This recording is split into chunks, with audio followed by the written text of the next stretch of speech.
Hello and welcome to Revolution Radio here at freedomslips.com, the number one listener-supported internet radio station in the world. So, want to ask you, do you have a favorite host or several here at Revolution Radio? Don't have the time to catch every show when it's live? Well, you can get all the shows of your favorite host for the year 2014 on one data DVD, so you can play on your preferred device at any time. The cost, just $30 plus shipping. Now, remember, I'm just one guy, so allow up to 2 weeks or 10 business days for delivery. Also, the hosts themselves get half of the net proceeds. So not only are you supporting Revolution Radio, you're supporting your favorite host as well. So just go to our homepage and click the banner that says your favorite show. It's just down. It's easy to find. Big old letters. Anyway, so thank you. Revolution Radio, freedomslips.com, where information never sleeps.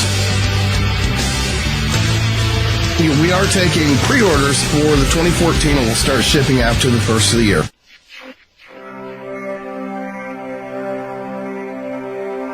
Most guys freeze. That's your cerebral cortex looking for an answer it doesn't have. See? Even your brain knows you're screwed. Your body's filling with adrenaline right now, whether you know it or not. Your heart's beating fast. It's getting a little harder to breathe. The neurobiological system is telling it to run, but your knees are too weak to move. Fear is not real. The only place that fear can exist is in our thoughts of the future. It is a product of our imagination, causing us to fear things that do not at present and may not ever exist. That is near insanity. Do not misunderstand me. Danger is very real, but fear is a choice. We are all telling ourselves a story. You're listening to Revolution Radio at freedomslips.com. 100% listener-supported radio. Reporting to danger. Unafraid. Right here, where information never sleeps. Revolution. Radio.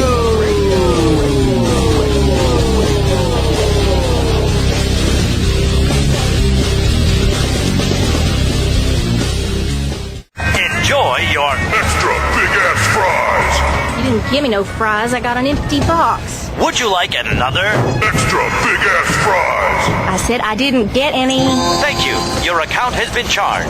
Your balance is 0. Please What? come back when you can afford to make a purchase. No. I'm sorry you're having Come trouble. on.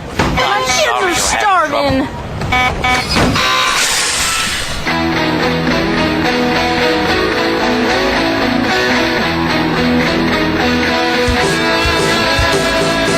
Thank you for tuning in to Revolution Radio.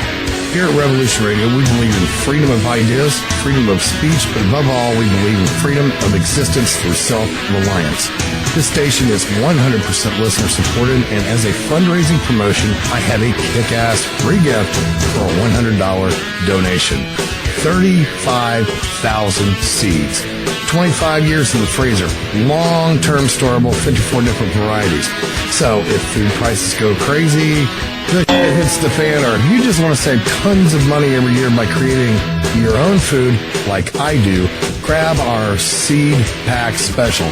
Just look for the banner on the homepage at freedomslips.com. Don't be a statistic. Don't be part of the problem. Be part of the solution. We need, as humans, to start taking care of ourselves and not depending on the megacorps to provide unhealthy, nasty food. Included in this package is also a DVD with 900 survival and off-grid living documents and the offline home canning how to do everything website all on the DVD. So when you're growing all that food, you know how to can it, store it, preserve it, etc. with all these documents. So thank you for tuning in to Revolution Radio at freedomslips.com. I hope that you will pick up this package and start learning to be free. Revolution Radio, freedomslips.com, where information never sleeps and freedom is one seed that needs to be planted.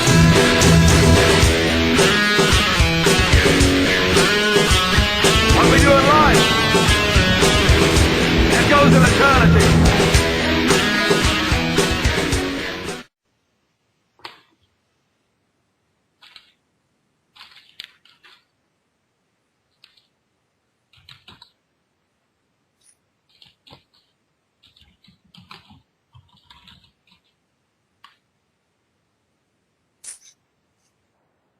Welcome to Lost Knowledge. This is Debbie West. I have my co-host on today, as always, Michael Hathaway. Michael, hello. Hi, Debbie. So this is a really exciting day, and I know I say that a lot, but this is really exciting.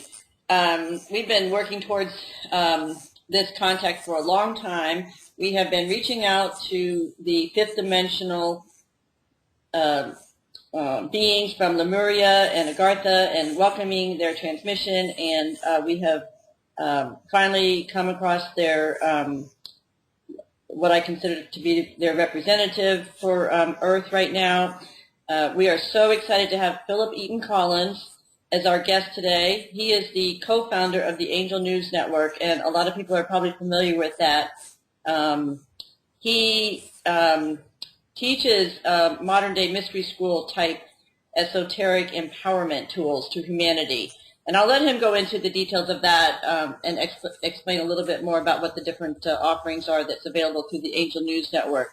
But what's fascinating about Philip's background is that he worked with film production companies in his earlier career, and he worked with famous directors like Ridley Scott, and quite coincidentally, Michael was the director of marketing worldwide for George Lucas, who produced and directed, I think, all of the Star Wars movies, and they are still continuing on to be very popular and coming back out this year. So Philip is also the author of several books, including Coming Home to Lemuria, an Ascension adventure story, and How to Activate Your Soul's Plan, which are both wonderful tools that he's presented for humanity. And so without further ado, I'd like to welcome Phillip Elton Collins to our show today. Philip, are you there? I am here. Hello, Debbie. Hello, Michael. Hi, there's just a couple of things I'd like to quickly correct. It's Phillip Elton, as in the singer Elton. I have two famous names, Phil Collins, the singer, and Elton John, so it's Phillip Elton Collins. And we are dealing with the Angel News Network, not the Modern Day Mystery School. And so I just wanted to make those things clear and correct for the audience. Thank you. Thank you. And I have been scrambling around putting this together at the last minute, so I do apologize for that. So, Philip, can we just start out a little bit and talk about what the work that you're doing? We have been trying to catch up. The information is coming out so fast and furious, and we have been trying to talk a little bit about the transition into what people are calling the fifth dimension. And I was hoping that we could hear directly from you about, what is happening as far as the Earth and the fifth dimension. How does it affect all of us collectively as a species and also individually? Yes, absolutely. But one other thing, I just want to make it also clear, I'm not the single rep of what's really going on with the Galactic Network or Lemuria. There are many organizations worldwide, and I actually came into this rather late myself. But I took my Reiki light ascension training in New York City, and I was a homeopathic pharmacist and an acupuncturist adjunct to being a very successful filmmaker with some of the most famous film directors worldwide. But I had this passion within me to take this alternative medical healing and go into energy. And then eventually, I was fortunate enough that I was trained not by a human being in New York City. I was trained by a trance channel named Robert Baker, who channeled the Archangel Gabriel. And that's where I took all of my Reiki master teachership and light ascension therapy training. And through that process of him being a trance channel, I began to channel and connect with the higher realm frequencies, the fifth dimensional frequencies myself.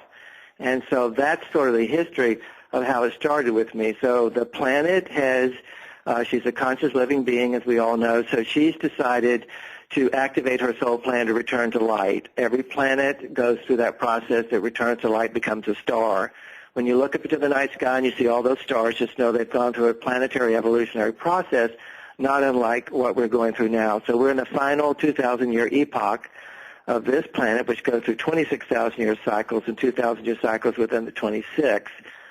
So it's here, and we're making this transition for where we are now in 3D with our emotional and mental bodies, which affect our physical bodies. When we go to sleep, or what is called so-called death, we go into 4D, which is the astral or psychic realm, which is a disembodied reflection of 3D, and then after that, of course, is 5D, and that's the frequencies that I'm dedicated to, and my brethren within the Angel News Network, Jeff Asano, who's also trans-channel, and Joanne Stacey, who's a spiritual journalist.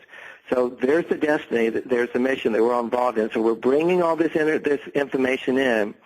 The difference between 4D and 5D is there's no teaching in 4D. It's a reflection of 3D.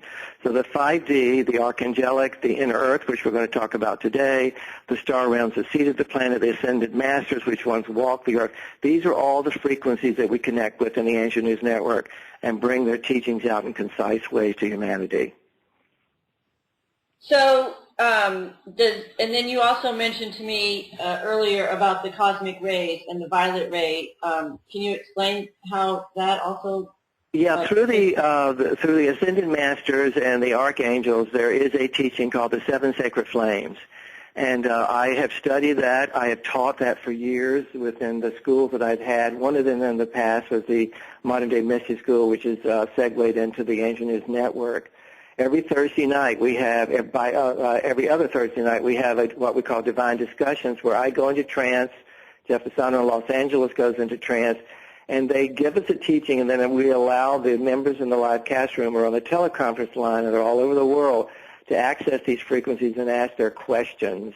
And it's through that process that you get these teachings, such as the Seven Sacred Flames. Now, synchronistically, Michael and Debbie, in line with this, just a few days ago, I was connecting with the inner earth frequencies, and I said, you know, these seven sacred flames are really complicated. I mean, I've taught this stuff for years. I said, it's really hard with all these names, all these places, all these events, all these incarnational cycles that these beings went through. I said, can you deliver a simplified, concise version of this? And they did.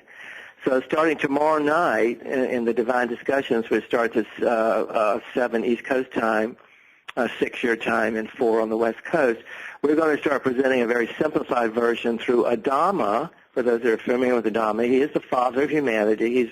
He's the high priest of Telos Lemuria, one of the 120 inner earth civilizations. And we can talk about that a little bit. Within each one of those flames, if you will, or some people call them rays, there's frequencies, there's bands of consciousness. So what I asked, I said, can you really, really simplify this, guys? It's so complicated. So what they've done is they've locked it down to the days of the week, Monday through Sunday, and then they've locked it down to the chakra system. So on each day of the week, they teach in a simplified, concise version what that flame is, what its purpose is, and then we energetically download that information, which affects our chakras and affects the rest of us. So a lot of people don't understand what is Lemuria, what are those inner earth civilizations, you know, who are these fifth dimensional beings, what are they trying to communicate to us? Can you explain to people that aren't familiar what that civilization is, how they came about, how do they exist, what kind of sort of society are they, that kind of thing? Yeah, it's really wild because, you know, we grow up and we're just taught something else and our belief system is something else. This is all hot, molten lava inside the core of the planet and there's nothing else there. So the first thing I'd like to start with, Michael and Deb, is that all of these civilizations that are in fifth dimensional format, which is 2 frequencies higher than where we are now, once we're on the surface of the earth. Let's start with Lemuria, Atlantis, early Egypt, Aztec, Mayan. You know, a lot of these civilizations disappeared. There may or may not be physical remains of them, so they're lost in mythology or they're lost in legend, and we know a little bit about them. A lot of people know the name Atlantis and certainly Egypt and Aztec and Mayan because there's physical remains. The Lemuria, not so much because most of that was destroyed. But these civilizations were here, some of them hundreds of millions of years ago. They battled each other. They went through not unlike the wars that we see on the planet now and all the duality and separation and confrontation, but they were even more advanced than we are. So they had nuclear systems that really could harm the surface of the planet. So the surface of the planet became inhabitable as a result of some of these wars, particularly ones between Lemuria and Atlantis. Lemuria, say, on the west coast and the Pacific, going down the Pacific Rim, and Atlantis, of course, in the Atlantic Ocean, going from Brazil up to Newfoundland in the Atlantic. So they received a dispensation from the realms which created this planet, which is a whole other teaching and discussion, that they could go into, some of them could go into a higher frequency of existence, and they would do it and recreate their worlds in the interior of the planet, and that's called the Galactic Network. Now, there are over 120 of them down there, but the ones that I focus on and I've been guided to connect with are particularly Lemuria and Atlantis, and certainly Egypt. So that's sort of the history of it. They hold a pathway for us to join with them, for us to unite, for us to evolve into a higher state of consciousness, and that's beingness on the surface, so that the two worlds, if you will, can come together as one. That is a very simple explanation of something complicated. Well, it is really, hold on one second. So it is really complicated because what we've talked a lot about is time-space, and the fact that that time periods are synchronistically overlapping. So how do you explain? Because Atlantis was what, 35, 40, 50,000 years ago. Are these still? No, it's not that long ago. Mm-hmm. Lemuria really stopped about 12,000 years ago, and Atlantis lingered even after that. So I'm sorry, what is your question, Debbie? So I guess I'm just trying to explain the idea or the concept that all of time is happening simultaneously, and what we're doing now is affecting everything that's happening on the Earth, or is that? It goes with the Ascension soul plan of the planet, which I said earlier. We're in the final 2,000-year epoch of this particular planet. So let's stop and think about it. What happened 2,000 years ago, Michael and Debbie? Well, this Christ consciousness came in from this little Jewish dude named Jesus. So it was a teaching about awakening the divinity within each one of us, which of course got sort of hijacked by some of the religions, and we're still fighting a lot of wars over that, which we see now, which seems pretty ridiculous, but it's still going on. So that consciousness is now in the final epoch as we move to the final age of this particular planet, to raise up into that Christ consciousness, into that I am present consciousness. Now, where these advanced civilizations are, these 5D, there is no time, there is no space. That only exists in our frequency. So they're dealing with it energetically. We're dealing with what we call a timeline calendar, which is coming to an end in this final epoch, which has been called the final golden age. Does that help? Yeah, that helps a lot. So the I guess what I'm trying to lead to is we as individuals and as a society are greatly affected by this time that's happening now, and we hear a lot about this word ascension. So how do we? What do we do now as an individual if we're seeking this? Well, we don't do anything. We're really learning how to create a state of beingness, moving from a state of beingness into a state of doingness. Ascension is not something that's going to happen from outside in. There are a lot of people that really thought they were going to evaporate at 2012 and just ascend into their light bodies. Ascension is a process of inside out, and then taking that out into the world, creating worlds, communities of equality, harmony, and balance, which this particular planet is in the process of doing. And you see all the dissension, you see the upheaval and the chaos in the world today. So it is ascension is a personal energetic process of moving through your density, your wounds, your defenses, your ego defenses as a result of your wounds, through your emotions, which are creating thoughts, which are creating actions, which are sometimes negative. Healing all of that, moving into the light body is the ascension process. That allows us as a species to go into world service, a unified field of world service, which can move into solipsistic service, galactic service, and universal service. Does that help? That helps a lot. It sounds like a big task, though, and I think, even after swallowing all of that and understanding it, where does one begin? Did you say that sounds like a test? A task. An assignment, a big assignment. Well, here's the deal. We all signed on, coming here being humans, prior to coming here, and that's another whole teaching where we came from and how we got here, and very little of the truth of that is known, and that's in the process of being revealed, and we can talk about that at another time. But once we got here in what we would call human format, which was a process not like we're being told largely. It was another type of process. There was a lot of manipulation by other advanced species that came in to create what we call humanity. So we signed a human contract to go through all of this, to awaken through our connection to all there is, source, God, whatever, creation, whatever you want to call it. So through our freedom of choice and freedom of will, which not every planet and every species has within the universe or the multiverse, we signed on to this thing being human to go through all of this. So we might ask ourselves the question, here's the question, why did we do that? Why would we have signed on to something that seems like an arduous task? And here's where the answer lies. This planet is seeded by 12 different star systems unlike any other planet in the universe. So 12 different star systems came together, and that's a whole other teaching what each one of those is and what the intention of each one of those are, and the 7 flames reflect a lot of those intentions of each of those particular planets, and they created this laboratory of learning through cosmic love, which is the building block of everything, to create humanity. So we're here learning how to love self, mirror that out into world consciousness, world service, in order, and here's the kick, in order to be the master teachers of not only of this world, but worlds beyond this, so that we will have experienced every aspect of what is not.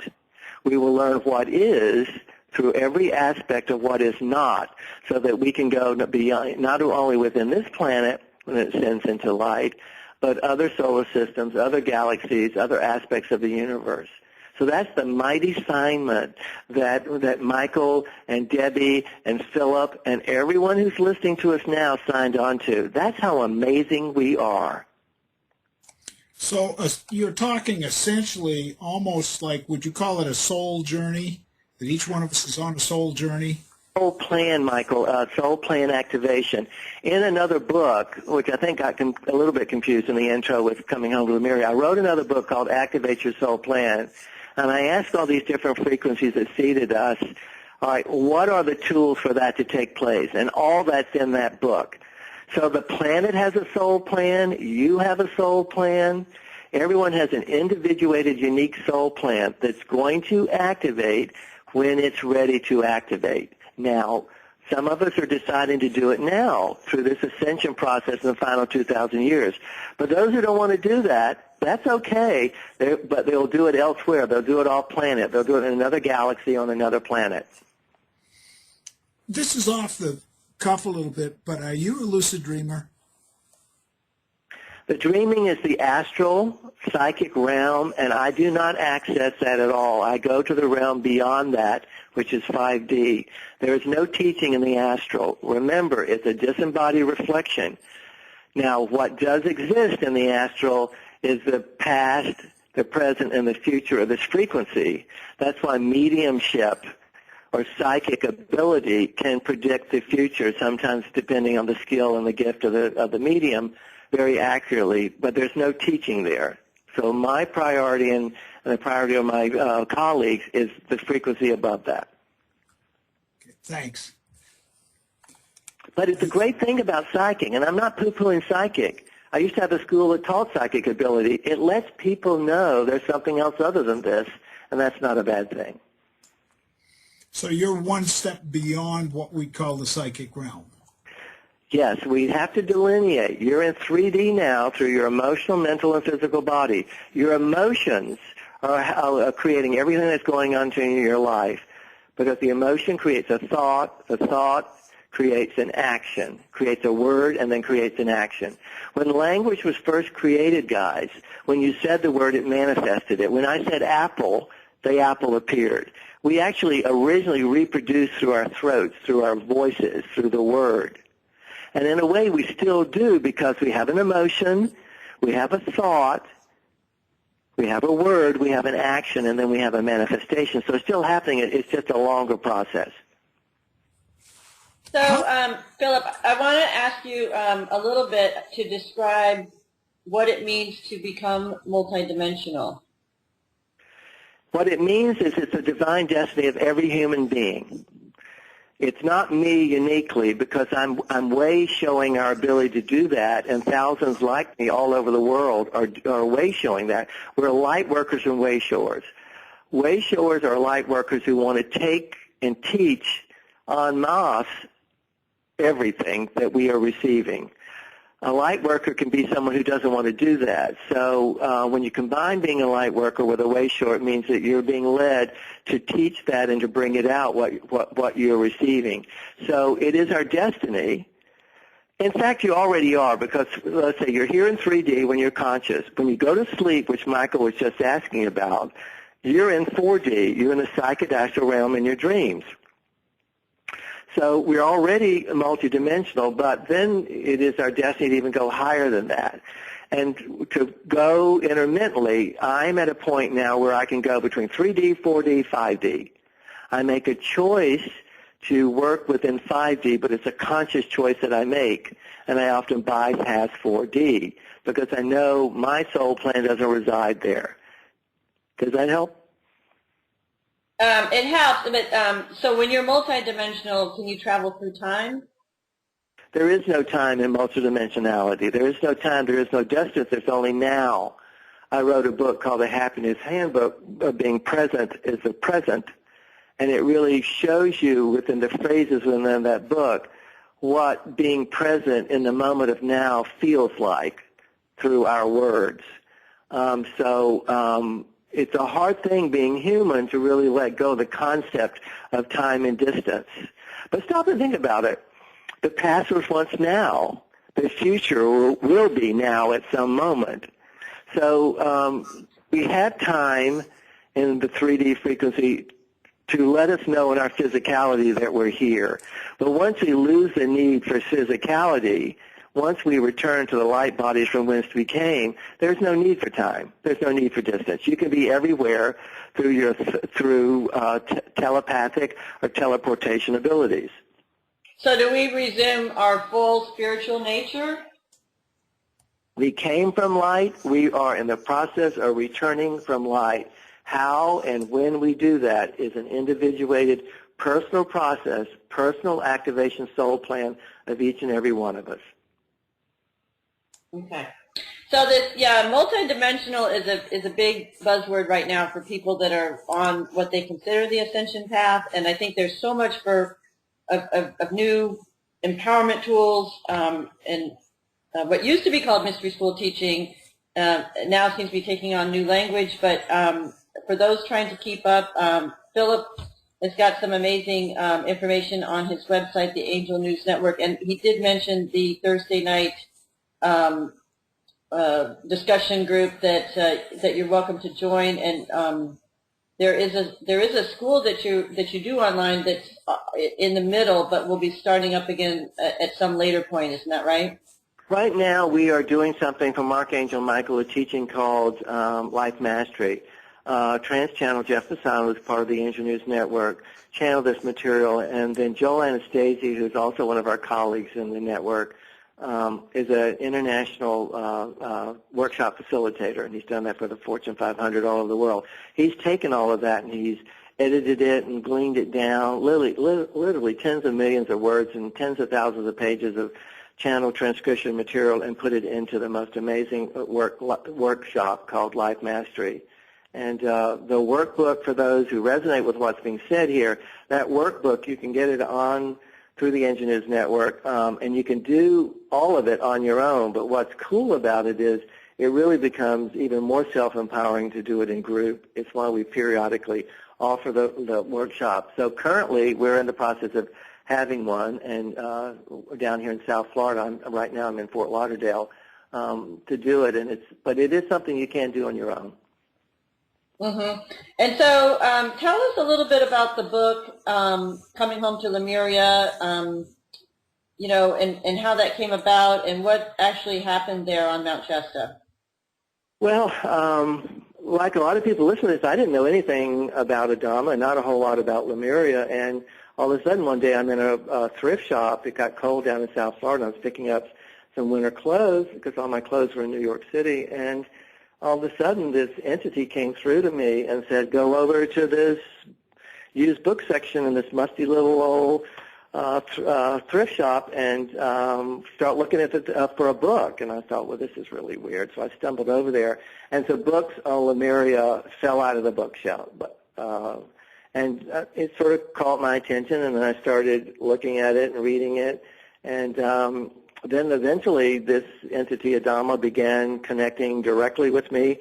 And a short time later said, you're supposed to put together a sacred journey, which is going to serve as proxies for humanity. They're supposed to set up specific rituals that we and Archangel Michael will tell you exactly what those are on the vortex of Mount Shasta, and this is going to be an essential aspect of the vortices and portals opening on the planet worldwide. Well, that sort of blew me away. I'm going, why me, you know?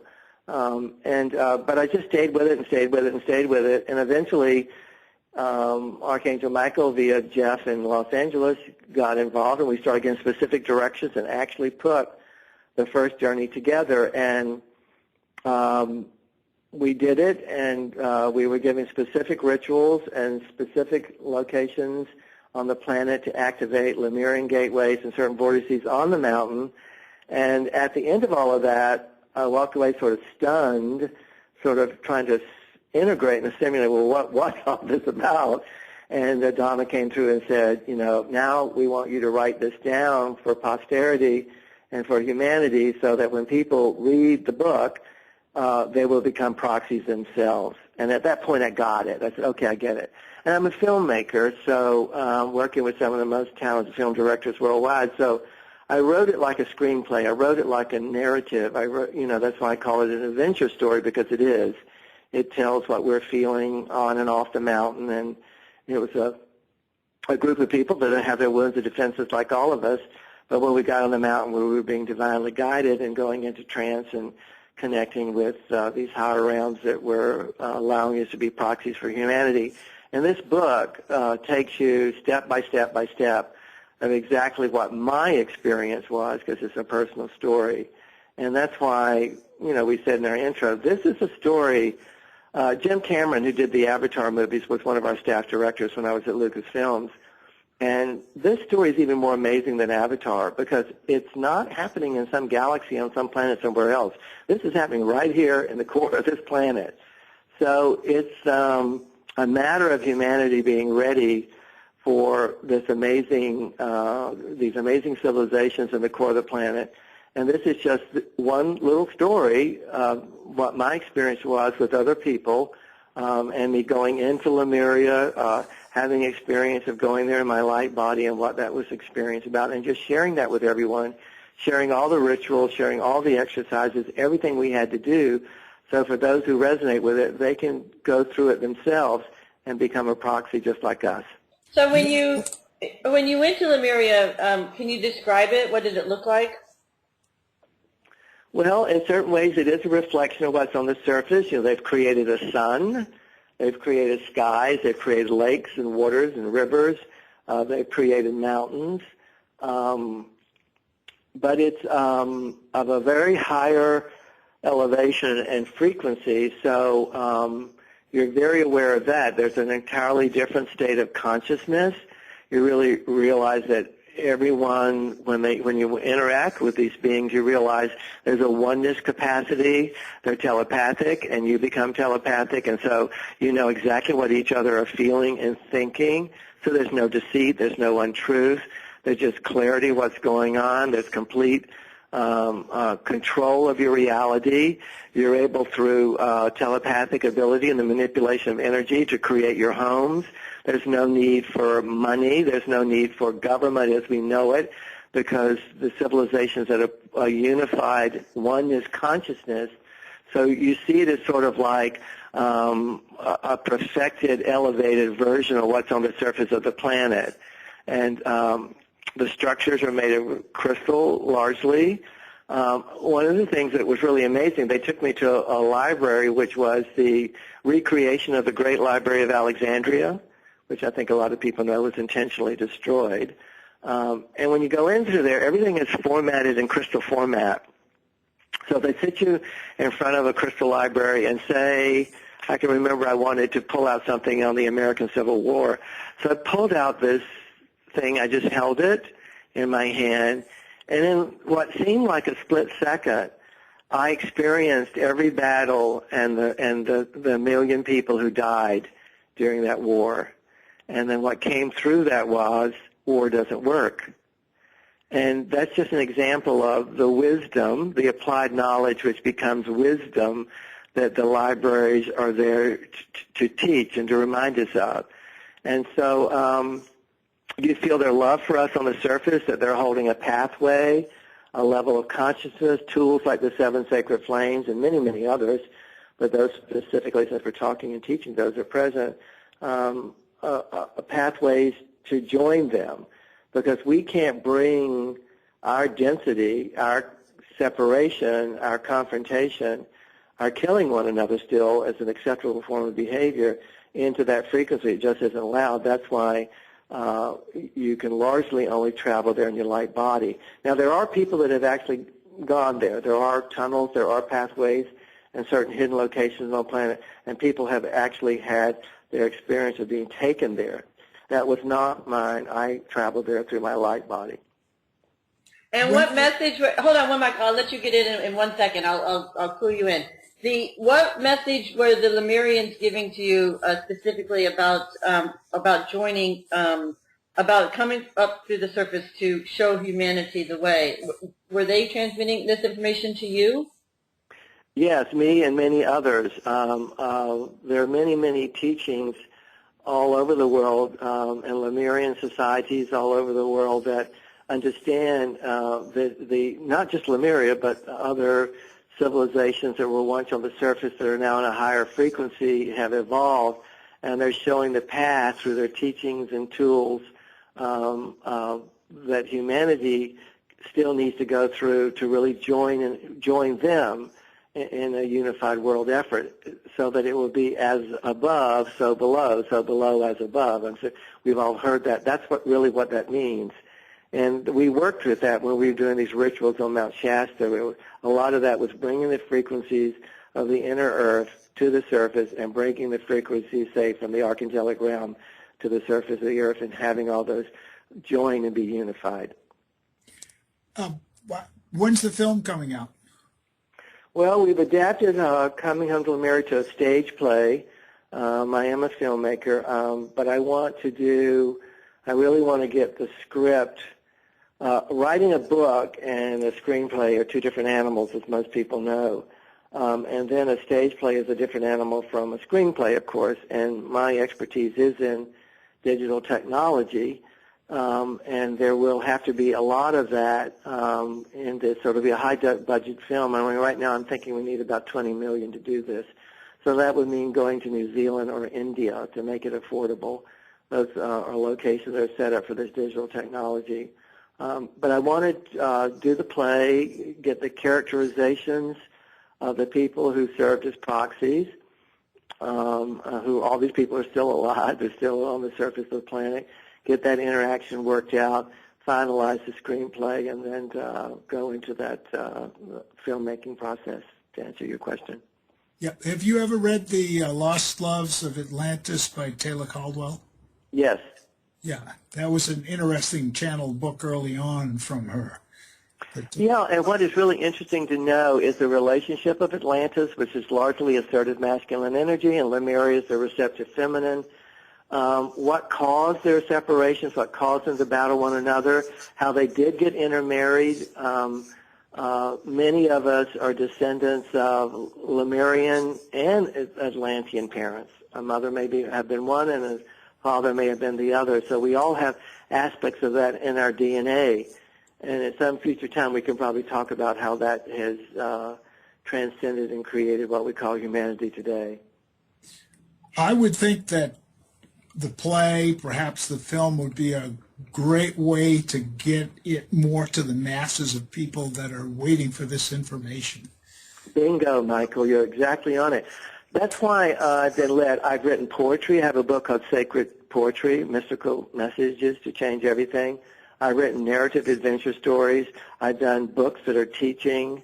I'm looking for every aspect of human communication that will allow people to have access, whether it's a film, a stage play, poetry, music. I'm looking for people right now to take some of the poetry, the lyrics in the poetry, and put it to music, because that's another way for people to integrate. Poetry is a great way because it's interactive.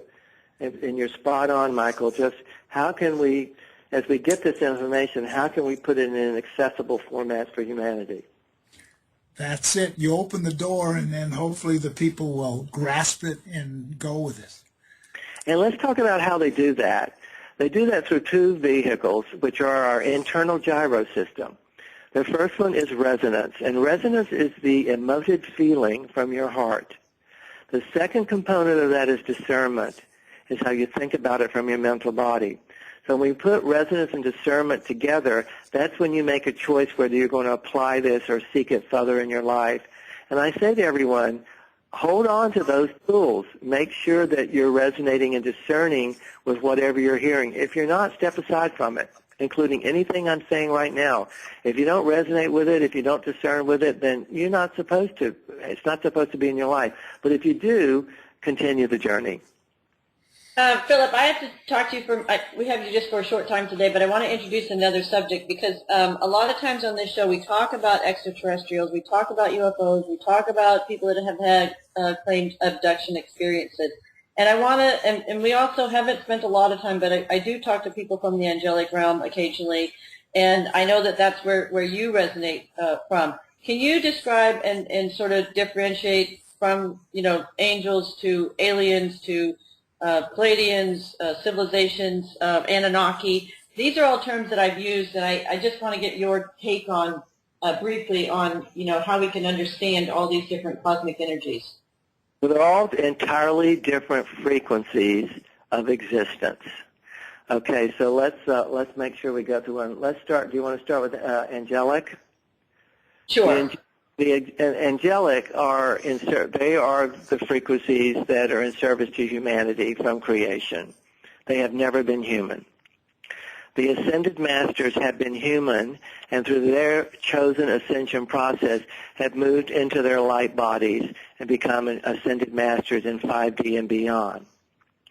The star beings are not angels, have never been and never will be. They are beings of different star systems that have galaxies and planetary solar systems within them. That's 12 of those particularly, and of course there are a lot more than 12, came to see this particular planet. What other being did you want to define? Well, we talked a lot about the Pleiadians, the Anunnakis, the Greys. Well, the Pleiadians are the star system. Okay. Now, when you get into the extraterrestrials, first of all, we are all extraterrestrials.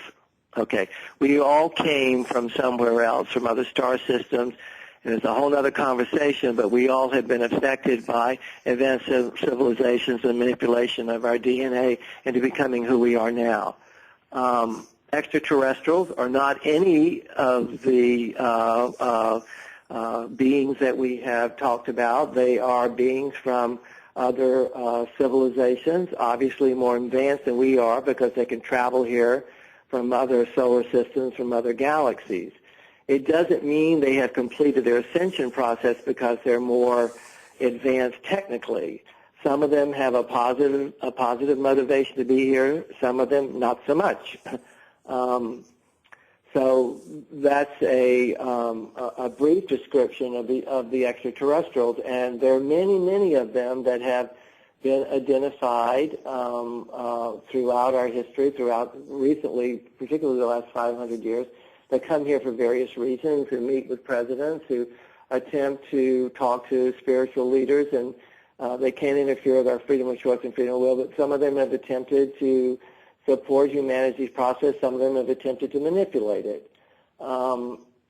There are such things as abductions, as you, Debbie, and I have discussed. I don't go into the drama of that. I understand it. I know that it exists. It's not a priority of my soul plan to be involved with that. I think it's very important that those who have experienced it, that they're heard, and that they should be heard.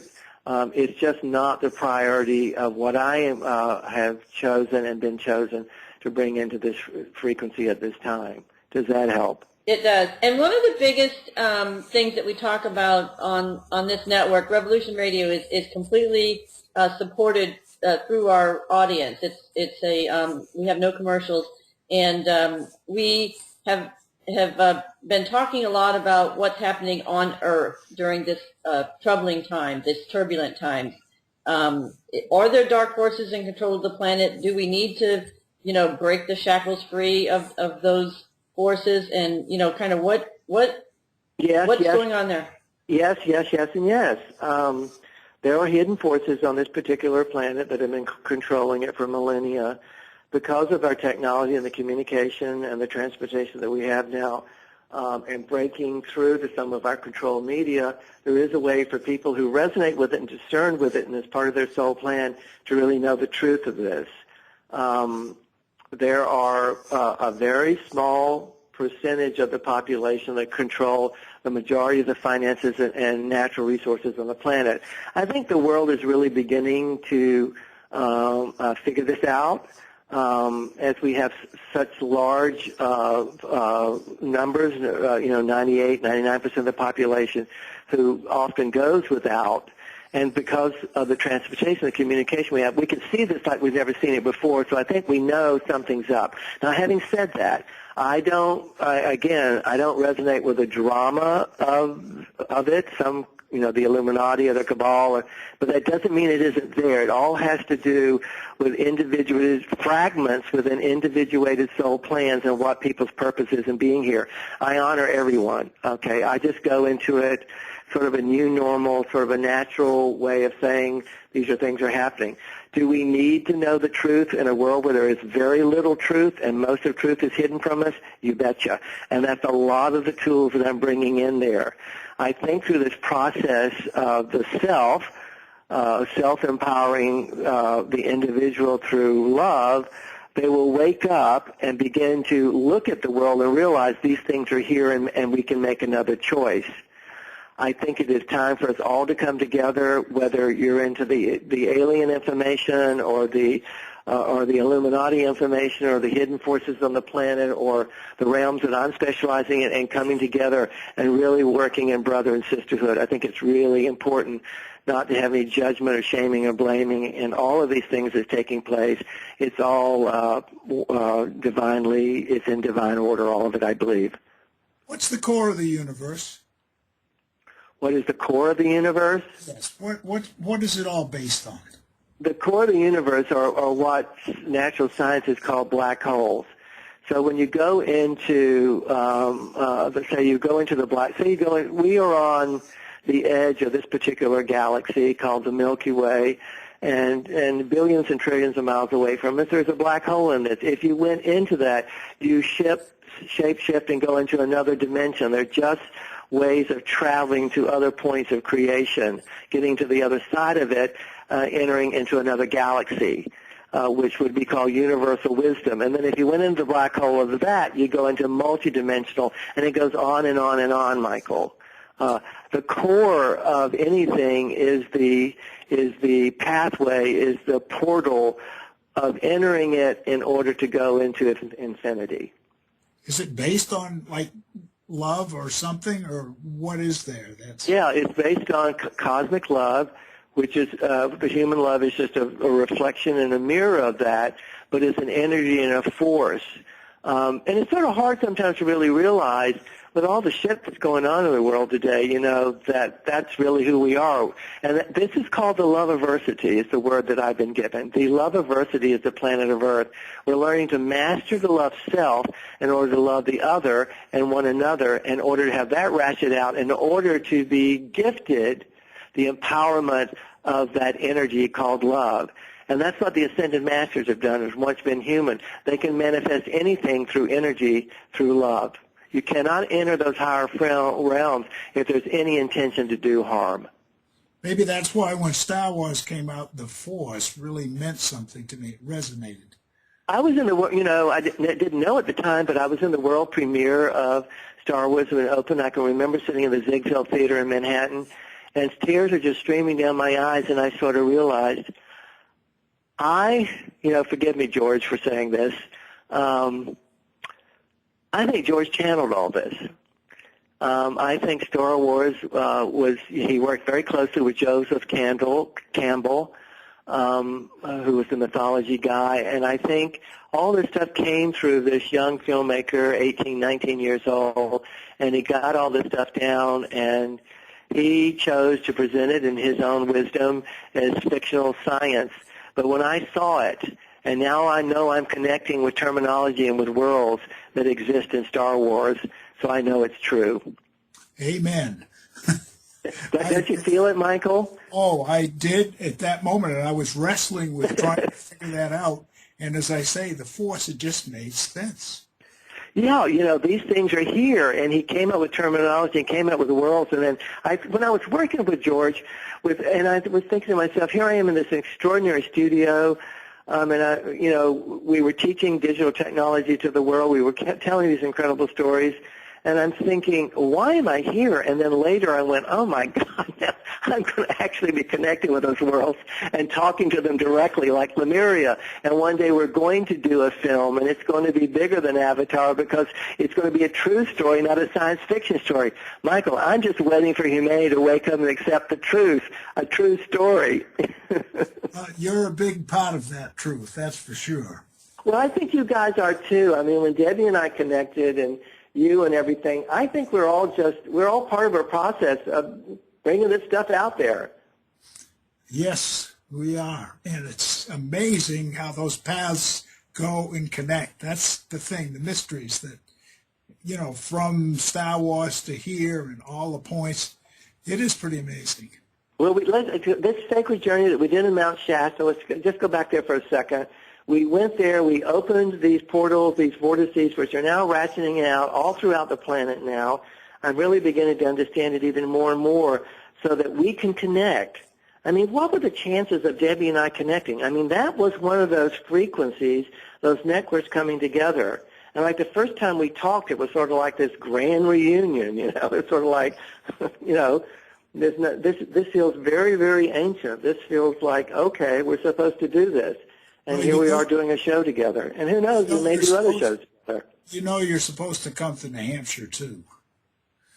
Come where? Come up here to New Hampshire. Oh, you're in New Hampshire. That's cool.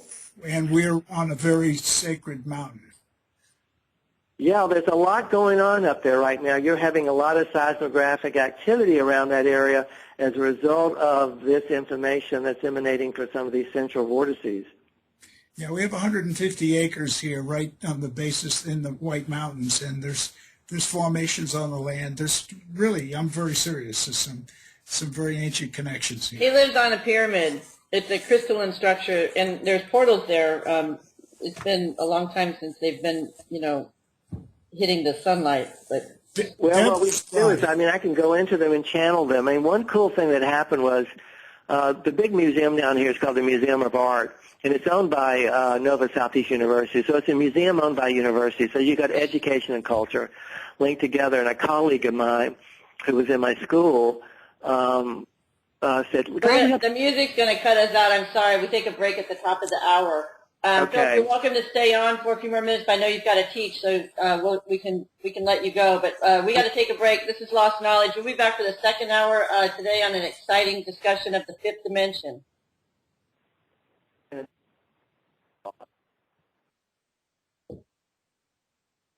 This is Debbie West on Lost Knowledge. Today we're talking to Phillip Elton Collins. He is the co-founder of the Angel News Network. You can find information about the Angel News Network on their website, angelnewsnetwork.com. You can contact Phillip at angelnewsnetwork@gmail.com. They have an online discussion group on Thursdays, this Thursday also, that you can find on their website that allows you to speak directly to the angelic realms, which is called Divine Discussions, that everyone is welcome to join. And Phillip Collins' soul plan combines all of his talents through this and I think all previous lifetimes into his gift of assisting our planet and humanity as we shift into the new paradigm of we-consciousness. And this is our final golden age of consciousness. So, Philip, can you explain to us what you're talking about in terms of we-consciousness and oneness? What are these words meaning to us? Well, presently we're involved in an epoch of the unhealed me, which reflects how we feel and how we think, and that affects our physicality and our actions.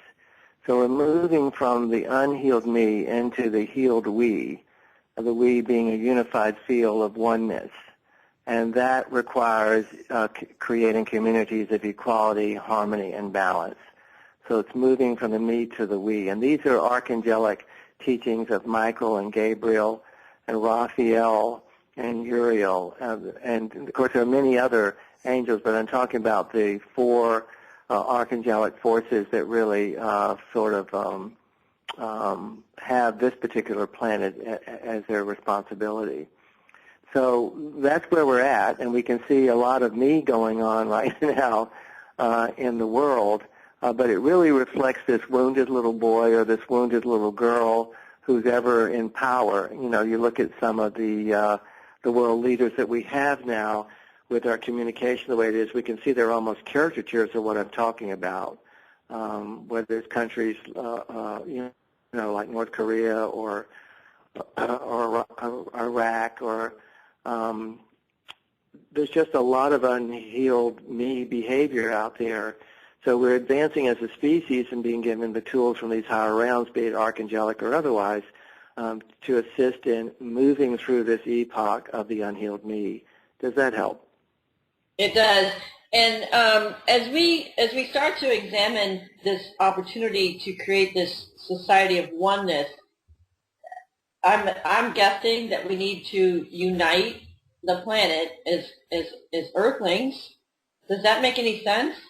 And can we do that? Well, it starts. Remember, it's an inside-out process, and it starts with each individual. The universe and this particular planet would be incomplete without every one of us being here, or we wouldn't be here. The billions of us that are here now, and there are more of us here than ever before, and that's not because of the quality of our health care. That's because souls have decided they want to be here for this ascension process. They want to experience it. Some are not going to be able to experience it in their bodies, and they'll leave and go into the 4D and 5D. Some will just refuse to do it, and some are going to be a part of it. So the pie sort of splits up into those thirds, a third, a third, a third. But what I wanted to share, which shows how things are shifting from this me to we and our ability to reconnect with these higher realms, is that a while back I was given the opportunity through one of the leading museums here in South Florida, the Museum of Art, which is owned by the Southeast University. So you have a cultural institution that's owned by an educational institution. So I had a colleague who was a student in my school, or I should say our school, who said, look, we've got this pre-Inca exhibit in the museum, and I really like for you to look at it. We just can't figure out, who they were or what it was about. They were called the Wari, the W-A-R-I. And so he took me through the exhibit, and I turned to him and I said, David, I can connect with this frequency of they still exist in a higher frequency. I can connect with them, and we can set up a ceremony where we can talk to them, and whatever you don't know about them, have them tell you directly. I said, I'll go into trance and we'll do that. Well, you can imagine the risk that was involved in that with the PhDs, the archaeologists, and the paleontologists, and they had the information that they had gleaned. But there were a lot of things like, why didn't they have a language, or we can't read the geometrics in their fabrics. They couldn't understand it. Well, yeah, we pulled it all. We created like an ancient ritual, like a pre-war temple on the stage in the center of the library, and I went into trance, and they connected with these people, and it set a whole new precedent for learning. And they really explained, the priest who came through me from this particular civilization, how the connection to higher frequencies created every past golden age, and how important it is for humanity to do that now, that the human brain is a receiver of information. It's not necessarily an originator of information, and that all the advancements that have been made in our recorded history, which isn't very long, was a result of someone receiving an impetus or information from outside of the human mind, whether it was the rediscovery of electricity or how to fly or a cure for a particular disease or whatever it might be. So I thought that was pretty cool, and that it showed that we're beginning to recapture the essence and the essentiality of being able to connect with these higher realms as we move forward. So a friend of mine has been doing Alice Bailey work, and it's some kind of astro-cosmology that was channeled from what she called the Tibetan. Are you familiar with that? No, I'm not. Oh, okay. Well, then I didn't mean to bring it up, but I'm thinking also. Yeah, but I do know that the Tibet was where a lot of the origin of the human species took place on this planet. It was a portal. It was a landing site, if you will, for advanced civilizations who were a part of the evolution and creation of humanity. And of course, that's a whole other teaching, but it was that Tibetan area that was an origin point, not so much Africa, which we're being taught. Right. So, and I guess the point is, though, that because I interviewed Carla Ruker, who channeled some information from what she called the Ra, the Law of One group, that Course in Miracles is channeled, the Seth material, just Urantia material was channeled. I mean, most of the Bible was channeled. So it doesn't surprise me to hear you say that, that our mind is a receiving station for higher cosmic realms to, for us to receive information. That's been going on forever, right? Oh, yeah. I mean, if you look at just in our limited recorded history of a few thousand years as things happen, you have to ask yourself, well, how did that one person get that?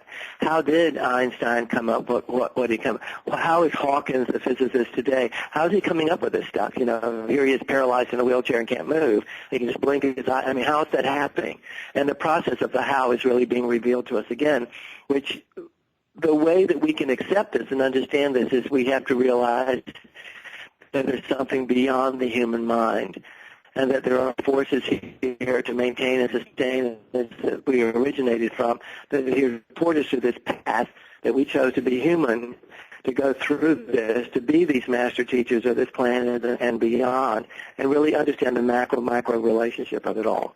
It's all being revealed, and it's exciting, and we just have to surrender to receiving it. And a lot of times that just means to surrender to not knowing, and in the unknowing is the void, and the void allows all the probability and possibility to come forward. And that's really hard for the human mind because we want to know. But in the void is the consciousness of all creation. And sometimes just by not knowing, you can allow the probabilities and possibilities of wisdom to come through. And I found that a lot of people that go through what you call a near-death experience or something like that, their senses, the five senses, become more acute, and they actually pick up more information than they did before. The world has changed for them. Have you experienced that or seen that? Well, actually what they're doing is they're transcending the five senses and going six and beyond when they become more acute. Because the senses that we have are really here to allow us to feel and to experience the physicality that we've chosen to have in being human. So whenever you get something that's beyond this frequency, it's beyond these senses, which are activating. Those realms are within telepathy, they're within teleportation. Levitation techniques reside within those higher senses and abilities. But they come back through the five different senses, right? No, they transcend them. They transmute them. They move beyond them. And you actually can see and hear and feel in another frequency of experience beyond what you can in the five. I was thinking of when they recall this information. When they bring it back, yeah, they are attempting to explain it in the dumbed-down, denser 5 senses that we have. But that's a little bit like explaining color to a blind person. Yeah. So that's why a lot of people have trouble expressing themselves, right? Yeah, because there isn't language where that comes from, those higher senses. There's not language as we know it. There's just telepathy, and there's consciousness of information. So in the cosmos outside of this Earth, it's all telepathic communication, right? I think that's with the limit of human language. I think that's a good way to explain it, because a lot of this information, whenever I receive it, and a lot of channels receive it, I stumble with trying to, well, how can I put it into human language? How can you explain it? So what I'm very proud of with the Angel News Network is that we take some very complicated information, and it's concise and it's simplified. That's what I love about what we've done with the Seven Sacred Flames recently. Archangel Michael did some beautiful things. That doesn't mean that people like Joel Anastasi, who's part of us, with his editing skills, we were both trained journalists, but he's got an incredible ability to take a lot of these 100-word sentences and, make it concise, simplified language that we can really absorb and assimilate. And that's our responsibility, and I'm proud of that. Well, your channeling comes out beautifully. It's very eloquent, and it flows beautifully. It flows with love and resonance, and you infuse some type of frequency into it that is a very loving and contagious sound to it. I don't know how else to describe it, but when you're reading it, the words are forming an energetic connection to your soul, I guess. Yeah, and that has to do with the channel soul plan, like I am a filmmaker, I am a journalist, so if something's going to come through me from a higher frequency, I'm going to use my tools and talents, the fragments of my soul plan, if you will, to bring that forward. So if somebody were to go to the Divine Discussions group, would they speak about their own soul's plan and how to activate it? Can they ask personal questions to the angels?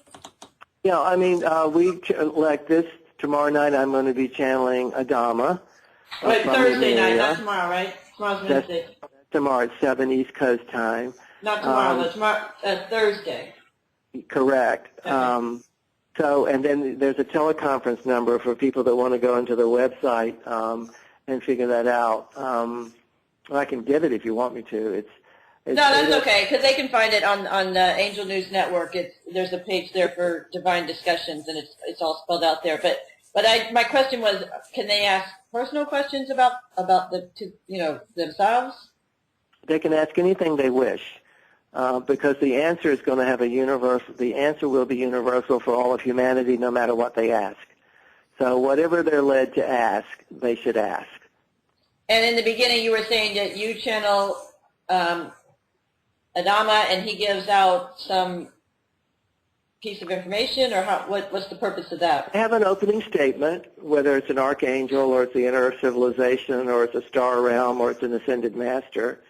I mean, ascended masters don't channel too much because, quite frankly, they have more important things to do than fussing around with us. But they have a teaching, they have a reason to connect, and they position that, they present that. Sometimes they let you know ahead of time, like the Seven Flames. They've let us know that's what it's going to be. So they're going to wrap around that. They're going to present. They're going to have the participants present the flames, and then have a dialogue in between what the flames, whatever clarification the individual needs about that. That doesn't mean that a person can't ask, well, what does this mean for me? Because what these frequencies do, and this is the cool part, Michael and Debbie, they're able to go in and read your light body. So they know you like you don't know yourself. So they're able to go in and they're able to read how you've been wounded from past and present lifetimes, what type of ego defenses you've built around those wounds, and they know exactly what you need. And they are able to impart that in a very forthright way. So what we ask people to do is to realize that you're in a safe environment, and be willing to just reveal yourself and whatever your need might be in that moment. Often it's wrapped around a specific teaching of that night, or sometimes someone might say, "Why is my butt aching?" Just teasing. Yeah, right. my butt is aching. I played too much tennis today. Sometimes it's really incredible. They'll do this wonderful thing, and then a student will say, "Well, why does my knee hurt?" And they, if they go into it, they explain it.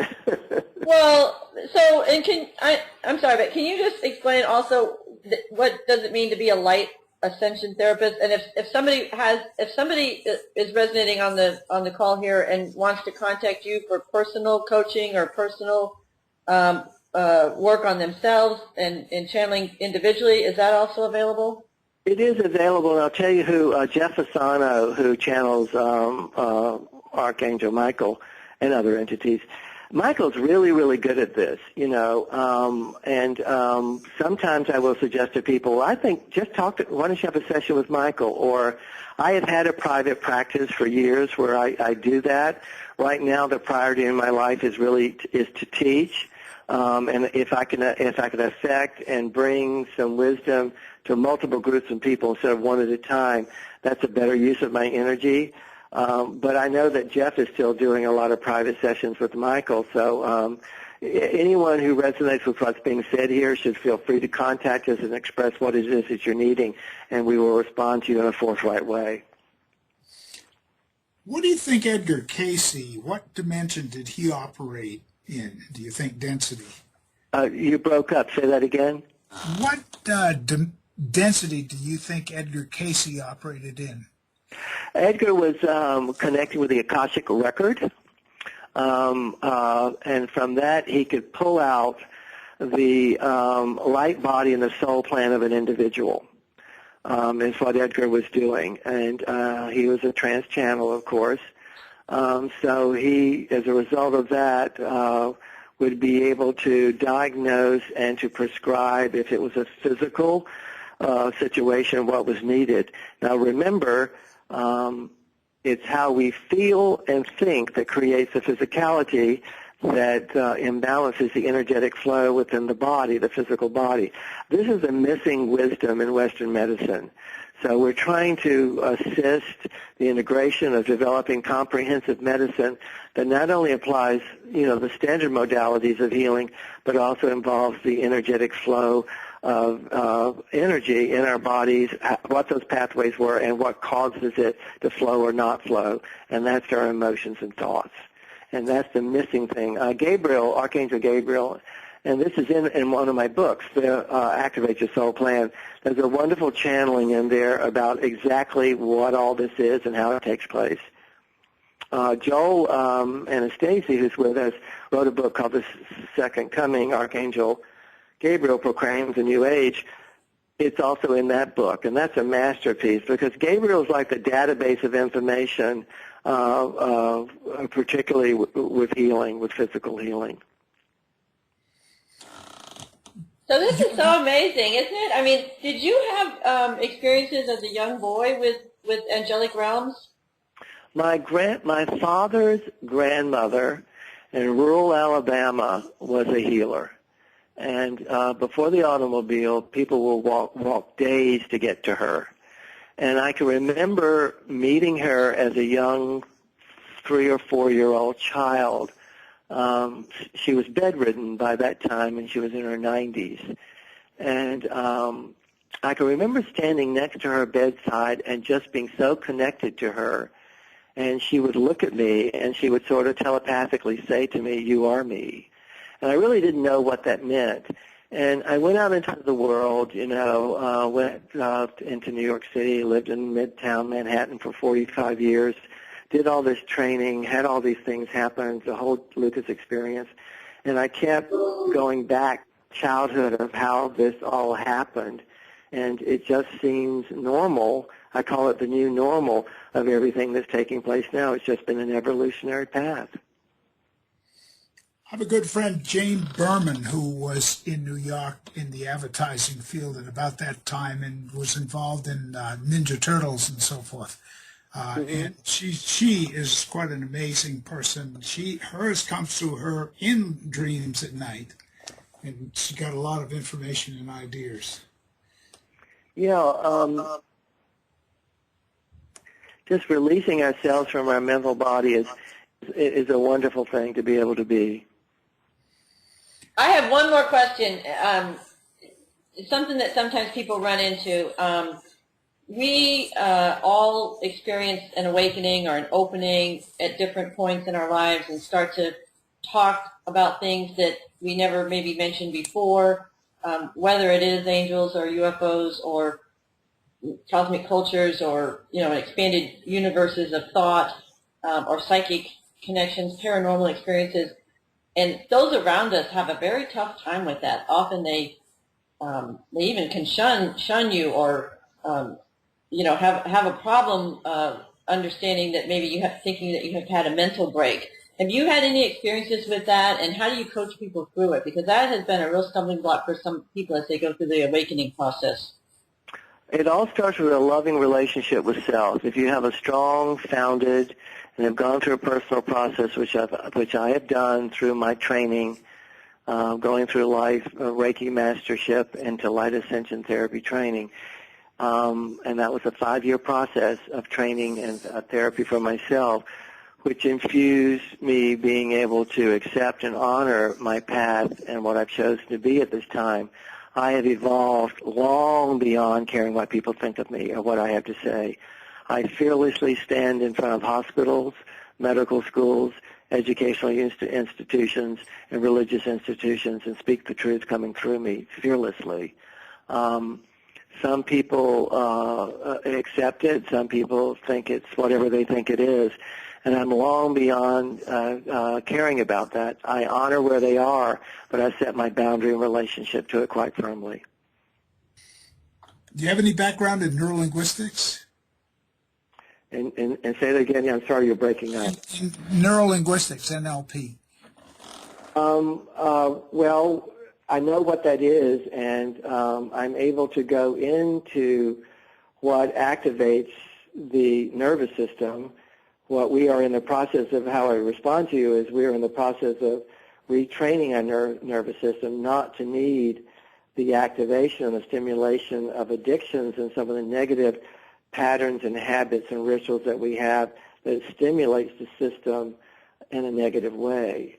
That's the area that I get involved with, is types of therapy, teaching that retrains the nervous system not to need those stimuli. Does that help you? Creating new neural pathways. Yeah.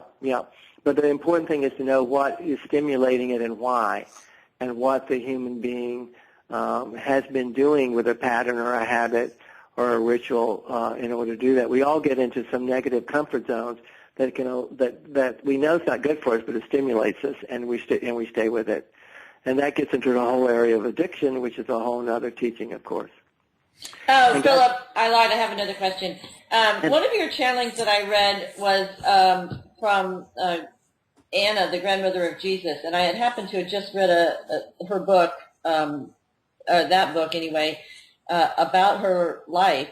And I wonder, when you talk to her, to Anna, Jesus' grandmother, how would she express herself about the way our religions now are structured here on Earth, and is there a way out? Because it just, for so many of us, it just seems so dreary and surreal. Yeah. And how do we get out of this? Well, it has to do with it started with the distortion of the feminine energy. Anna is not well known, but Mary Magdalene is. So I'm going to just go back to Mary Magdalene for a second. That religion had the audacity to label this extraordinary feminine energy as a whore or a prostitute that was denigrated by the masculine energy forces that created religions and controlled them. What Anna and Mary Magdalene and Mother Mary, of course, I call them the Mary energies, what they're all about is the balance of the masculine and the feminine energy, the receptive feminine energy, the masculine, the assertive masculine energy, and how those forces within the universe, which transcend our genitals or our sexual behavior, but are certainly included, are at force and at play right now, and that's a whole other topic because the balance of the masculine and feminine allows a balance of giving and receiving, which allows a balance of the law of attraction, which allows a balance of right or wrong, which allows a balance, if you see where I'm going with this, of light and dark, and it just keeps rationing out. But one of the major foundations and imbalances on our planet and the basis of much of our prejudice and bias and separation is the imbalance of the masculine energy and with the feminine. The masculine energy can no longer be allowed to subjugate the feminine energy, and that shift will come from the Western feminine energy. And this could be a whole other teaching and topic that we could go through, but until that is in place, even women in this country do not have equality. It's better than it used to be, but it is not good enough. So, and we need to understand cosmically and universally why that has to take place. It's created all of our prejudice, whether it's racial or sexual preference or whatever it is. But you see it shifting and changing. I mean, we just recently went through Martin Luther King holiday, so we revisited that whole process, and we see how long that took. But you look at gay rights right now and how quickly that's going in comparison. So exponentially things are shifting and changing at a faster pace, even though it may not look like it is. It is in divine order. And the restructuring of religion is a part of that? Or the elimination or need for it.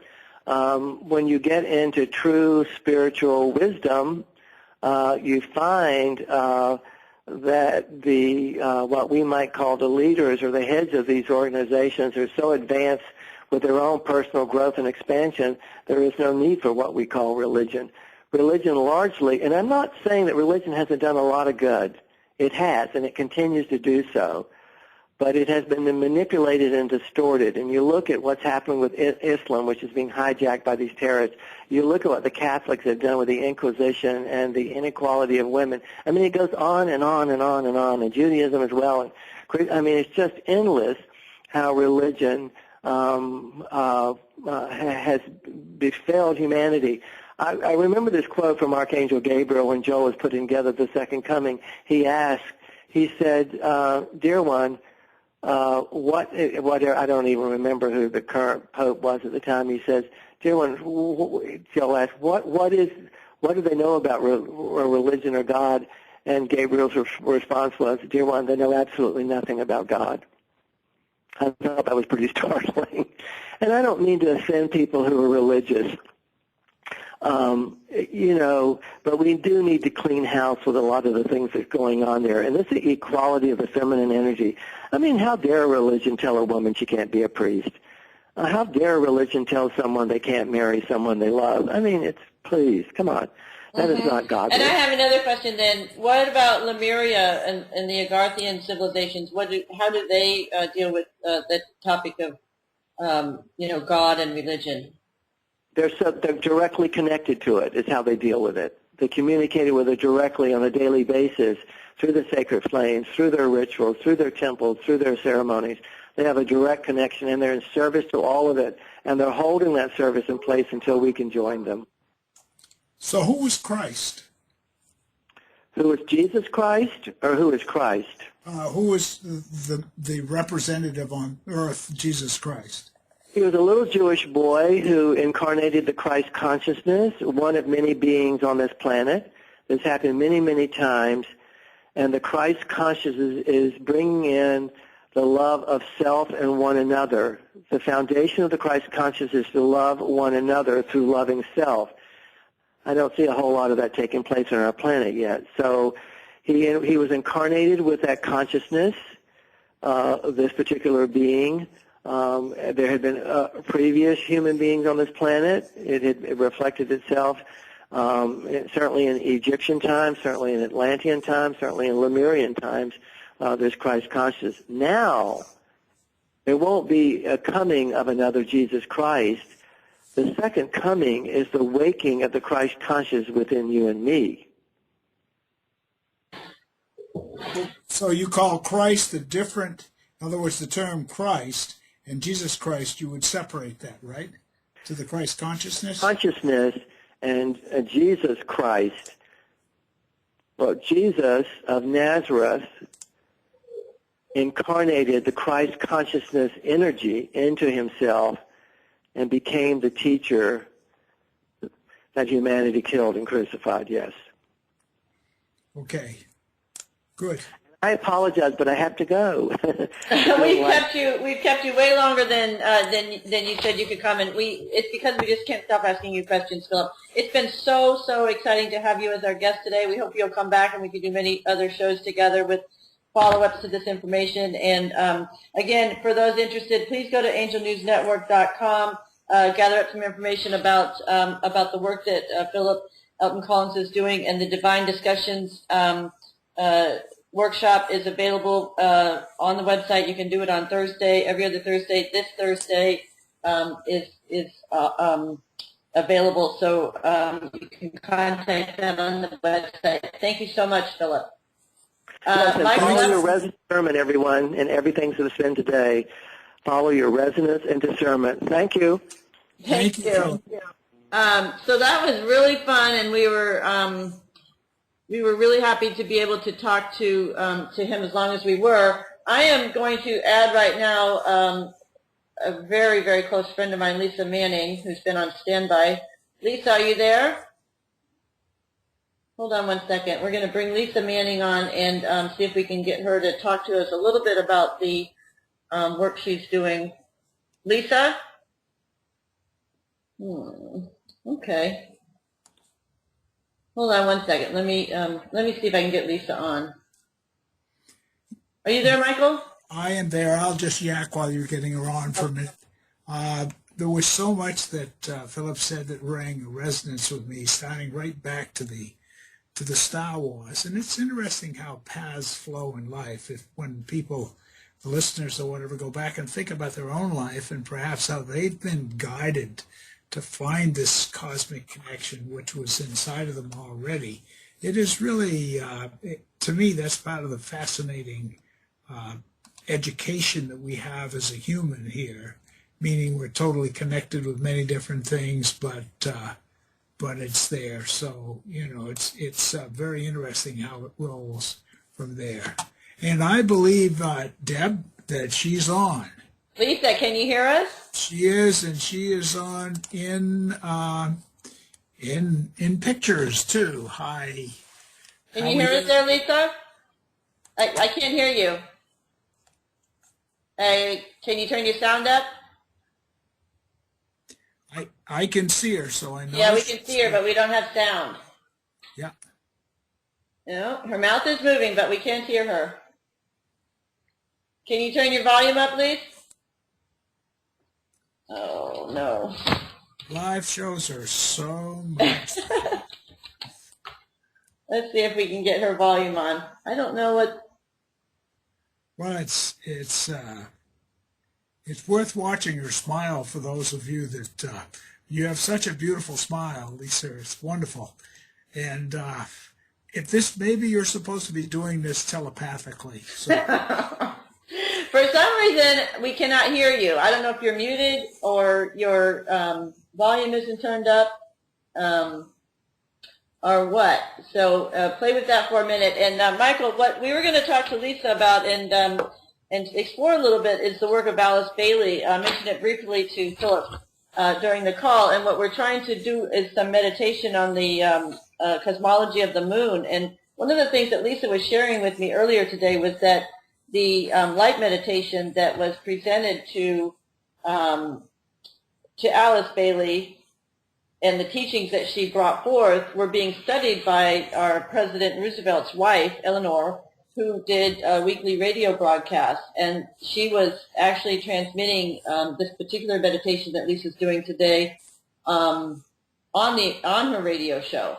So it's quite interesting that dating back to the 50s and 40s and and all over these time periods that we did have a lot of women who were resonating with the higher frequencies and light teachings and passing those on to leaders of the country, world leaders and scientists, and maybe in the form of the teachings. So. Yes. At least do you have sound yet? No sound yet, so. So I cannot hear her at all. So I'm going to disconnect her and try to reconnect and see if that helps. But I don't know if you've ever studied the Alice Bailey work, Michael, or heard of it. It might be something. It's similar to the Madame Blavatsky material for anyone that that hasn't heard of it. I am not as familiar with it as I could be, that's for sure. There's so much that comes in and out, but I'm looking forward to hearing more of it. And of course, particularly with the Madame Blavatsky, that's a whole work in itself. Right, and it was funny that he brought up the part about the divine feminine, because this is not something new. This information's been being brought out quite a bit. The fact that we're shifting into this new consciousness, we have this influence from Venus. That's sort of where the energetic divine wisdom of love and those cosmic energies have been being brought into Earth's atmosphere for some time. I remember Jude Currivan and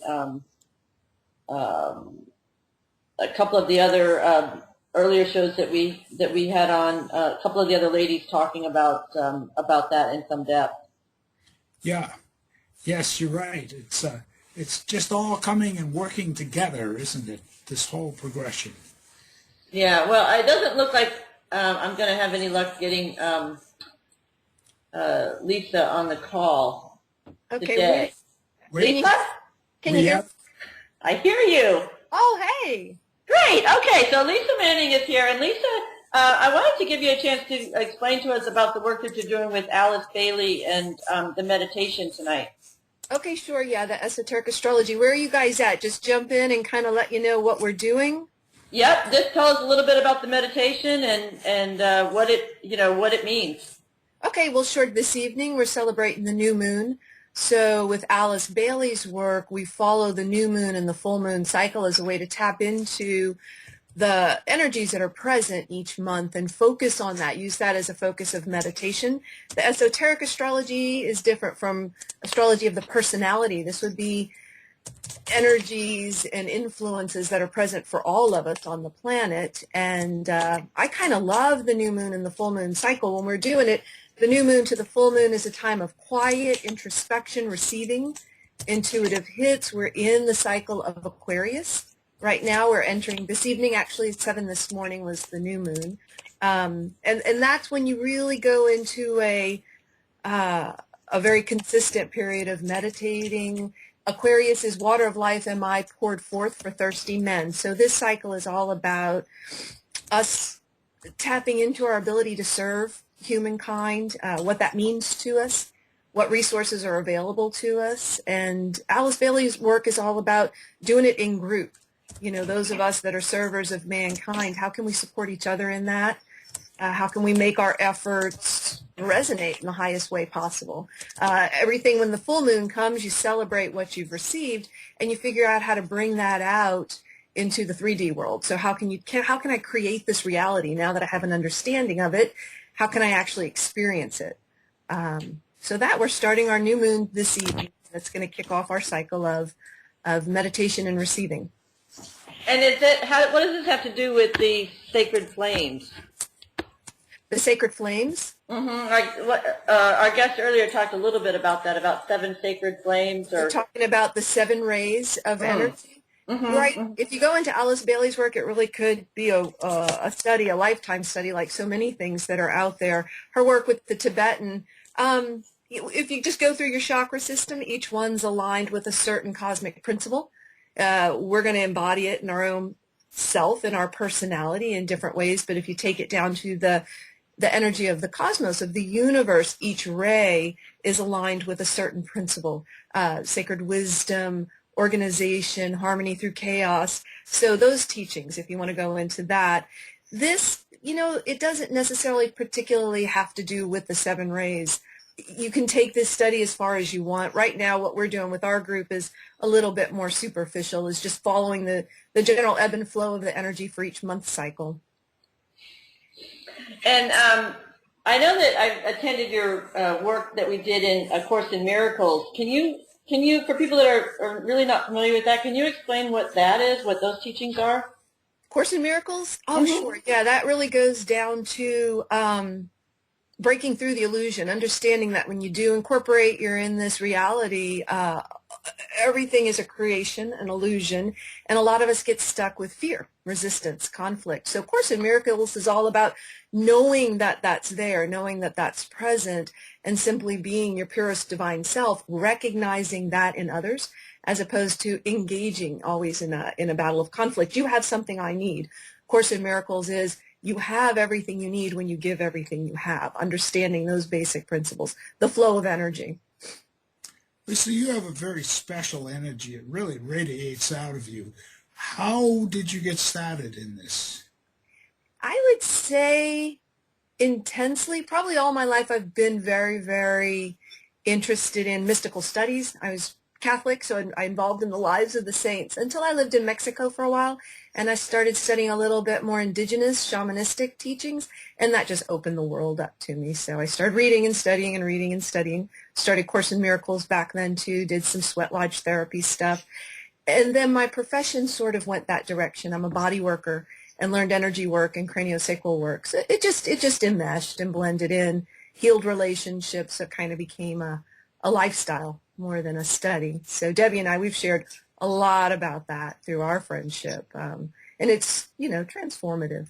So you get to a point where it feels so good, it sort of flows out. So that's where these groups and these studies, I think, come from, a place of just contentment and filledness. We've had some wonderful dark and chaotic places that we've shared together too, and those are just as enlightening. But this one feels infinitely more peaceful to be in this place. Does she channel for you? Does Debbie? You know what? I think we do that for each other all the time. We'll pick up a question and sort of elbow each other and say, hey, is anything coming in? And we both, amazing information has come through for both of us through our friendship, through our questioning, I have a friend who says, and I love this, through our stumblings we are perfected. So that's kind of what we've done, stumbled through, hey, what do you think about this? Or even seeing something that's happening out in the world that causes you so much anguish. A lot of us are there right now. There are things that it's easy to stay in fear, or it's easy to sense the pain that's resonating off some of these situations. So us saying, what do we do with that? How do we understand it? How do we raise up in the most powerful way? In the faith. Where did you work together before? Debbie and I, probably lifetimes before. For sure. She has probably a better sense of that than I do, but.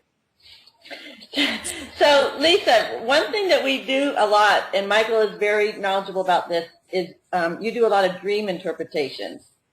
Can you talk a little bit about dreams and how they can manifest things in such a way that we can understand more what's happening in the 3D realm through those dreams?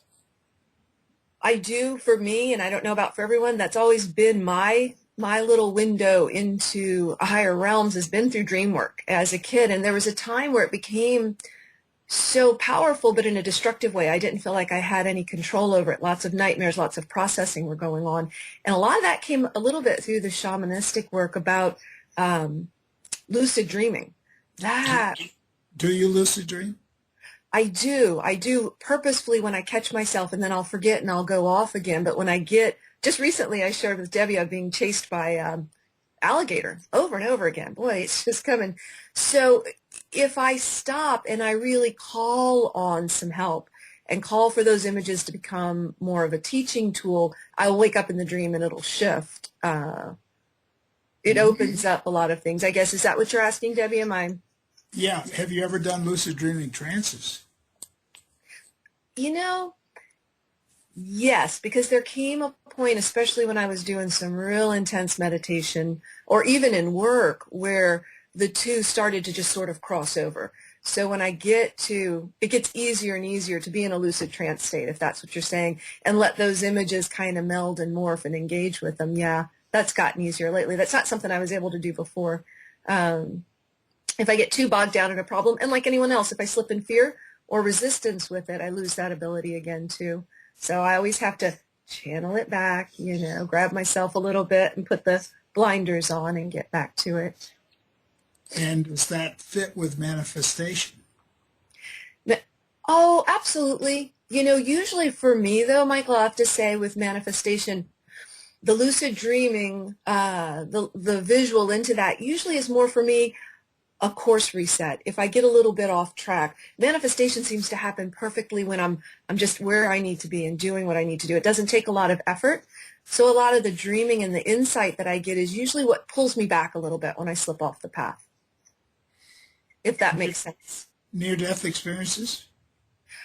I have not in that sense. I've often felt like I did, though. I had some huge trauma experiences when I was a kid, and I think reading a lot of PMH Atwater stuff, which I absolutely adore, all of the things that she talks about resonates very truly for me. So I think coming to a place in your psyche where you think you're about to die can create that too, as far as the scenario, having that, no, more the effects after, the awakening. Yeah, I would agree with you there. In other words, it's some sort of an event. It could be an epiphany, but it's a life-changing event that your needle skips. And all of a sudden, your mental DNA becomes more acute. Right, exactly. I would say for sure I feel like I experienced that when I was young. And that's probably what shifted me into, it's interesting, I feel a lot younger now as I get older. When I was a kid, of course, I felt very, very old. I was interested in bizarrely esoteric things, which now as I get older, it becomes a more fanciful kind of fun plaything. I don't feel like quite such an old woman as I did when I was young, but... Well, you're getting younger, just like Deb. I mean, Deb is so much more younger now than she was a few years ago. Honestly, yeah. You feel that, too, the sense of lightness. Yeah. So, Lisa, while we have you here, and I know we can't cover all of this, but can you talk for a minute about light and frequency and how that sort of activates you here on this planet? Because those are new terms for a lot of us, light, frequency, density. We've been trying to sort through them, and I know you have a lot of insight into them. Yeah, I have too, right? So through trying to understand my work, and we don't always have to understand it, it just happens through relationship work, that kind of thing, trying to understand how you are a beacon, and I guess that goes back to the manifesting too. You can feel those times when your frequency's very much turned up, like I was saying, and things happen spontaneously and powerfully. How does that work when it shuts down, when you come up against someone's energy and you feel that? As far as... I got it. Well, we have just tapped into Lisa Manning's wealth of information, and we are going to bring her back on as soon as we can to talk a lot more about the work that she does as an integrated body healer and the wisdom and teachings that she's been journeying through that she can share with us. So this has been a marvelous show. Thank you, Lisa, for coming on. Thank you, Michael. We're signing off from Lost Knowledge, but we will be back again next week. Thank you, Lisa. Thanks, Lisa.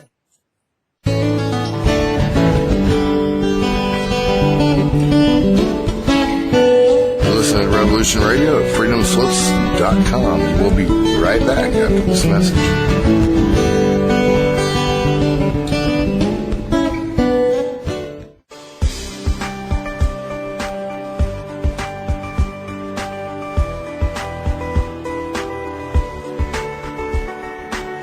Transcending time and space, let us take you to the place inside your mind where thoughts divide and mysteries unwind. Join us every Monday evening right here on Revolution Radio at freedomslips.com from 8 to 10 p.m. Eastern Time. And you will catch the Fenton Perspective with our great host, Lorian Fenton. Come listen in as she shares her amazing stories from the past to present, along with all of her guest secrets to the future. That's the Fenton Perspective every Monday evening right here from 8 to 10 p.m. Eastern Time, only on Revolution Radio. Oh, and you don't need to expect us. We're already here.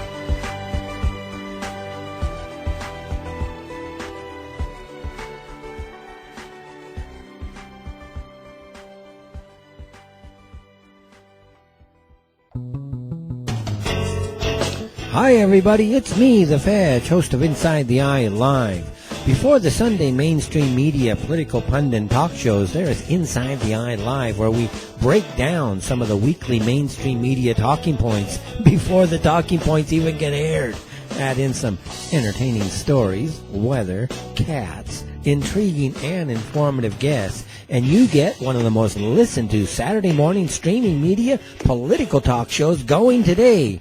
And it's all right here on our flagship station, Revolution Radio at freedomslips.com. So join me, the Fetch, for Inside the Eye Live every Saturday morning at 10 o'clock a.m. Eastern. It is truly intelligent media for the politically aware.